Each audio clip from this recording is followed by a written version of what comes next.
Hello, welcome to News 24. My name is Tsidi Madia. I'm in our studios and on the couch I'm sitting with one of, I think they call you controversial to some extent. Some people say you don't deserve to be given any legitimacy to be on the ballot paper, but you are. I'm sitting with Andile Mngxitama, the leader of BLF, Black First Land First Party, newcomers. Andile, thank you so much for joining us. Thank you, and yeah, you're true. We are controversial. We create controversy because we like to unsettle things. Is it because you like to unsettle things or you want to one-up the EFF where you used to be?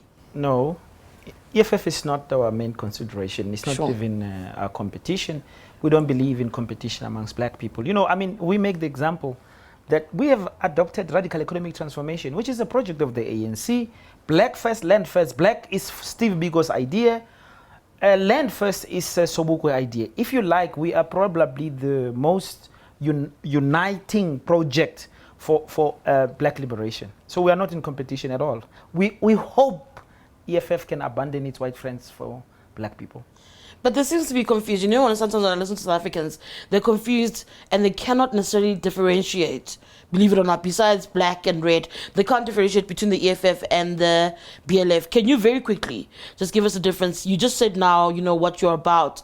But just to help us understand, I mean, there's also this question around whiteness that I want you to delve into quickly. I suppose that's the critical difference, if you Sure. like. We don't have white members, they do. We'll never go into any political partnership with any white party. They are comfortable with the DA. I mean, we would stay completely far away from the DA because it represents white monopoly capital. They say so themselves. And I think their political practice is actually quite contradictory. I mean, Julius is amazing because he can say one thing and do exactly the opposite thing. And there will be no sense of, but this guy is being hypocritical. I mean, just like in this idea that you can say the DA is a part of white monopoly capital and then go into bed with it. So at the level of practice, there is a big difference. We are very dogmatic and very narrow and consistent in what we believe in. So essentially, we are a pro-black party. They are a multiracial, non-racial party they have adopted the Freedom Charter, which we'll never do. So in a sense, if you go historically, we would be closer to the PAC Black Nationalism project. Steve, because black consciousness is very key to us. Thomas Sankara is the guiding figure in terms of the ethos of leadership. You're not going to get us in Louis Vuittons and that kind of thing. You will not see us going or being accepted into a exclusive club. You know, we really want to keep it basic, and our leaders are ordinary people. We want them to, because we believe this is how political power can be used, political responsibility be used to serve the people first. So there are, I think, in this way, a big differences between us and them. Yet these are the people who got you into politics. Because before that, we knew Andile Mngxitama as an academic, a land activist, if you may. Yes, all my life, I have conscious life at least. Let me start by saying, I come from black consciousness. I was a student leader in Azapo. So it's not like I wasn't involved in politics, revolutionary politics. Azapo's first move was to boycott the elections, provide a very good 1994 elections and so on. Now, I'd been away from the mainstream politics. It is true I went through there with the EFF.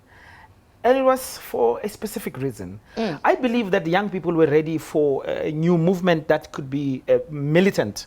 But I never trusted Julius and Floyd to provide the ideological, you know, grounding necessary to build such a movement. So I went there to be the ideological leader of that movement. And I think I did exceptionally well.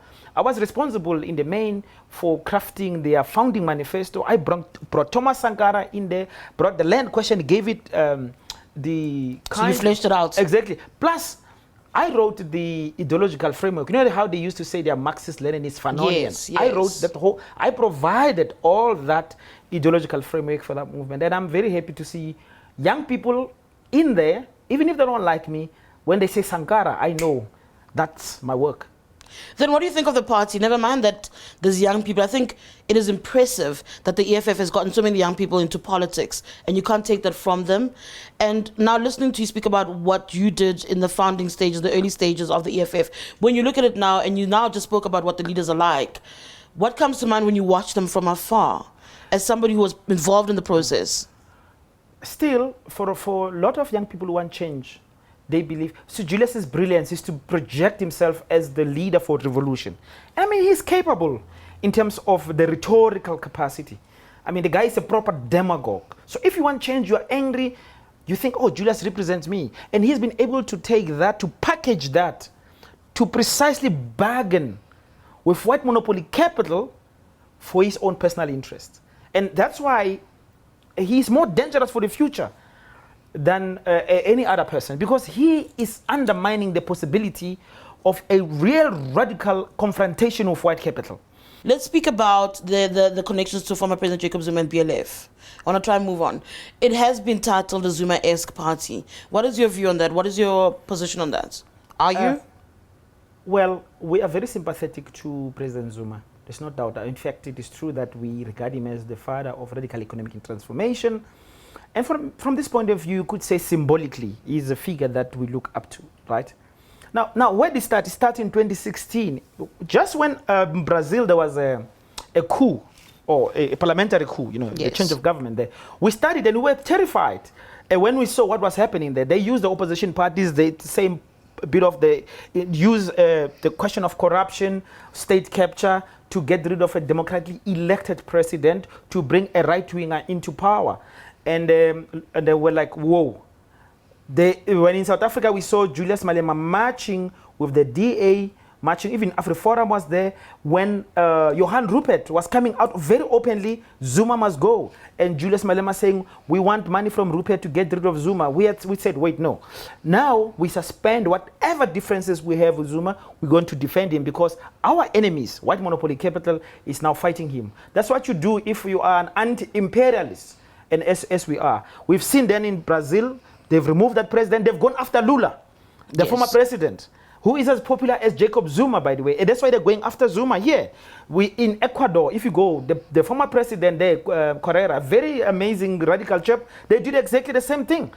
If you worry about how global power is organized and how it removes people it doesn't want, you take a stand. And we took a stand, said Zuma, we're going to defend Zuma. But we made some demands in 2016. We said, hands off Zuma, economic liberation now. We said we want land, we said we want mines, we said we want free education. These things who today have become part of radical economic transformation are the demands that we're making as a condition to support him. And we're very happy that he came out. I mean, free education, people say, yeah, it was too late, but he did it. He said there must be free education. The first president, sitting president, that says land expropriation without compensation. He said it as a president, 2017 State of the Nation address. And then he says, you black political parties unite to make sure land returns. That for us is like, you are our friend. Yet, the first one about free higher education, that was for political expediency. Just towards the end of tenure, a lot of people felt that, oh, but you are throwing a bomb at the incoming leadership of the ANC or governance. I think he knew as well on his way out. And then on the issue of land, they still, when EFF gave them an opportunity in Parliament to agree, they didn't agree back then. Let's start with the principle. Which politician does anything which they don't do for political expediency? You know, it took Robert Mugabe 20 years. When he was losing power, he said, oh, let's give people land. Are you going to fight for 20 years to not give us land? He said, no, you're doing it now, we take. So exactly, I mean, Zuma had to do some things. And he gave us free education. Of course, students were fighting for it. I was there. Sure, right they were. Exactly. We were all there. So, I mean, it's important that he did announce and create a problem for the incoming, president. I give it, you must make sure it is implemented. That's good enough for us. On the land issue, it is true. I was the one in Parliament who proposed to the ANC that they must take the 6% so that there's a 2/3 majority, and they rejected. Here's the thing. Political dynamics changed. Zuma came to the left, and now as the president is proposing, and the other side did not move. In fact, he was rejected by the ANC, if you remember very well, because he was saying, please, 3 times in Parliament, said, unite for land. His own ANC was saying no. Now, what I at the time I was hoping they will do is the EFF will meet the Zuma and say, let's do this thing. Let me just come and say, okay, finally they did. Zuma was kicked out, Capital was happy, and then there was a agreement in Parliament between the EFF and the ANC on land expropriation without compensation. Isn't that the real question? 2018 February, they agree. Why have they not implemented that agreement? That is the real question. That is a question some of the electors are asking as we go into the elections, that why is this thing still being delayed? So I'll give you that as well. But now let's talk about the BLF's own campaign. What's the campaign season been like for you? Well, have you had even time to campaign? Or are you fighting court battles? We spent all our time in court. I just saw emails now. There's about 5 or 6 new complaints. There's an outstanding complaint of the DA against us at the IEC. There's about 2 or 3 court matters from Freedom. So you haven't campaigned? You don't know if people are warming up to you at all? Well, people's response is phenomenal. I think we have turned the corner. If you asked me this question 6 months ago, I'm not sure. But all these attacks, again, South Africans have, I think, this amazing capacity to be sympathetic to anybody they think is unjustly attacked. They love an underdog. So are you the underdog of the elections? I think so. I mean, and also this AfriForum thing, doing everything to stop us from going to elections, is just making people really, say, wait, why are you fighting these guys? And we know you represent a white agenda and they represent the black agenda. So that, in a sense, has been good. But our people on the ground, even I see in Mpumalanga, KwaZulu-Natal, Northwest, even in Gauteng, we have no money. But we have the people, and they're doing creative things. People are literally drawing things by hand and so on to push our message. So I do go out a little bit to when I'm not in court, I go to the taxi ranks and so on. Sure. The response has been really overwhelming. I'll say that they know you even at the taxi ranks. I'm telling you, maybe we must go out and just check how people react to me. Yeah, I'd like to do that. Yeah. What is it? What kind of BLF do you see in Parliament? How robust will Parliament be with BLF added to the House? Already some people call it chaotic as it is. Yeah. Black First, Land First, firstly, we're going to try to unite black political parties. And so you'll reach out to the EFF, the PAC, the ANC, everybody? All of them. Of course, through serious critique. Because generally what they do, they get out of, the black agenda and they're taking each other and they're taking side issues. So we're going to expose that every time they get out of the way and say, guys, what is the proper agenda? And then bring them into what can we together, what we must do together in Parliament. Honestly, I believe if Black First, Land First was in Parliament, land expropriation without compensation would have been achieved, because they would not have been able to agree and then not deliver on that question. Would have made it their life completely impossible. But there was no voice like that. And that's why we just need enough seats to have a voice. We will use the black majority in Parliament. What are enough seats to have a voice? I'm praying for at least 10 seats. That's my prayer. Some would say it's a very ambitious prayer, but hey, it is prayer. Miracles are known to happen. You believe in miracles? Absolutely. Okay, we'll see. Maybe on the 8th of May, one will be delivered to the BLF. There's some interesting things in your manifesto, particularly around public servants, how they should not be using private care at all. I think that's an interesting one. South Africans would like to kind of see that. Let's just talk through that quickly. Yes, because we follow Thomas Sankara, we have what is called the Sankara Oath, which is something we sold to from our friends. They have removed it, by the way, from their documents, the Sankara Oath. We believe that if we want a public service that delivers quality service, the first people that must be compelled to use that public service must be politicians at a very high level. Say from the president to the councillor, and then you also get the ministers, senior people in government, DGs and so on. If David Makhura knew for a fact, if he was not well, he'll have to go to Baragwanath Hospital. He will have to worry about the state of Baragwanath Hospital, right?